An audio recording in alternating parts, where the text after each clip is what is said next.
আমি 2024-এর সেপ্টেম্বরে আসছি এখানে। আমার থ্রোটা হচ্ছে তিয়াশা দিদি আর গৌতম দাদার মাধ্যমে। এরপরে এখানে আসার পরে আমি 3 মাস ছিলাম। এরপরে 20 দিন ছিলাম। এরপরে আমি ওষুধ নিয়ে চলে গেছি। তারপর আবার ডিসেম্বরের লাস্ট উইকে আসছি। আসার পরে আমার জার্নি শুরু হয়েছে এখানে। এরপর প্রায় 1 বছর পর্যন্ত আমি এখানে ছিলাম। পুরা টিম, ম্যাম, মণিপ্রিয়া ম্যাম, অরুণ স্যার,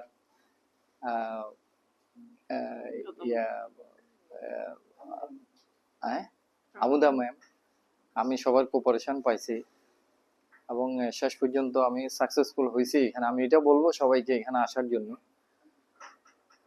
কারণ আমি আমার এই জার্নিতে আমি আসা যাওয়ার মধ্যে ছিলাম, কিন্তু আমার ওয়াইফ আমাকে অনেক সাপোর্ট দিছে। Thank you very much to Aishwarya fertility centre, specially ম্যামকে, কারণ উনি আমাকে অনেক সাহস দিছে।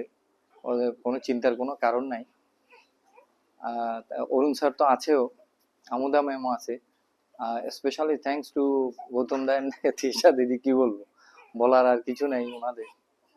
আমি সব সময় ওনাদের কাছ থেকে সহযোগিতা পেয়ে আসছি। এখানে কোনো আমার থাকা খাওয়া, ট্রান্সপোর্টেশন সবকিছু আমি সাপোর্ট পাইছি, কোনো অসুবিধা হয় না। ইভেন গৌতম দা আমাকে অনেক আমার অ্যাবসেন্সে উনি এখানে ওএমআর এ অ্যাডমিশন দিছে কোনো পেমেন্ট ছাড়া। তো এটা ভুলবো না ওনার ইয়েটা। আমি সেখান থেকে গেলাম আর কি। তারপরে এই জার্নিটা তো এতটুকু পর্যন্ত। এরপর আমার এক ছেলে এক মেয়ে।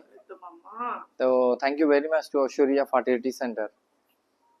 ঐশ্বরিয়া ফার্টিলিটি সেন্টারের সবাই, স্টাফ, নার্স, সবাই কোঅপারেটিভ আমার সাথে। আমি আমার জার্নিটা ভালোই কাটছি, এটা আমি বলতে পারবো। আমি সবাইকে বলবো এখানে আসি একবার ভিজিট করার জন্য। এখানে সব ধরনের কোঅপারেশন এখানে আছে, সব ধরনের সহযোগিতা এখানে আছে এবং অনেক সাকসেসফুল হয়েছে এখানে অনেকে। তার প্রমাণ তো আমি নিজেই। তো thank you very much everyone.